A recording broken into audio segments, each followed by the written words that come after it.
sampai sekarang masih bisa bertahan. Tapi menurutku ada problematik juga di dalam sistemnya. Tapi sampai di titik ini aku tidak melihat problematik itu ada pada sistem Islam. Tapi problematika itu besar banget ada pada orang-orang yang kemudian menerapkan sistem Islam. Nah, maka aku masuk dalam pertanyaan berikutnya. Kalau andaikan sistem yang sekarang diperbaiki dan diisi dengan orang-orang yang baik, jawabannya seperti apa? Jawabannya masih berpotensi juga. Ya. Karena kenapa? Karena gini ya, contoh ya, kita bahas satu ya. Sebelum aku masuk pada pertanyaan Ferry. Power tends to corrupt. Kita udah tahu Yeah, ini sure. sebuah adagium yang sudah Yeah. pasti terjadi. Yeah. Absolute power corrupt absolutely. Berarti Yeah. kalau misalnya kita berikan kemudian pada orang-orang power yang cukup besar, pasti dia akan korup juga. Yeah. Itu sudah merupakan Yeah. apa namanya yang terjadi pada manusia.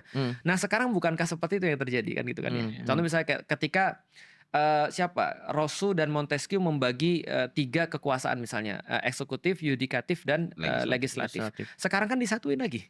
Nah, bagaimana kemudian terjadi separation of power? Nggak ada sebenarnya separation of power. Yang ada yang ada adalah kan nggak disatuin, tetap ada eksekutif, Iya sih. legislatif, yudikatif tetap Iya, ada. satu- Cuman ya waktu ngumumin kabinet ya bareng Iya, gitu loh. satu Iya. dia satu dia satu pamannya.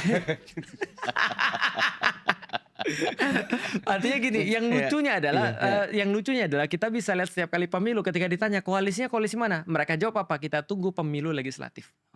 Lucu kan? Artinya pemilu legislatif itu menentukan koalisi bareng sama siapa. Karena mereka tahu bahwasanya mereka sistem sekarang kacaunya adalah kita tidak bisa berjalan kalau tidak cukup koalisi dan kita akan tidak mungkin efisien kalau terlalu banyak koalisi. Oke. Dan problematika sistemik. Artinya secara sistemik memang menyediakan jalan untuk itu. Misalnya contoh kayak kemarin MK mengubah keputusan seenaknya misalnya.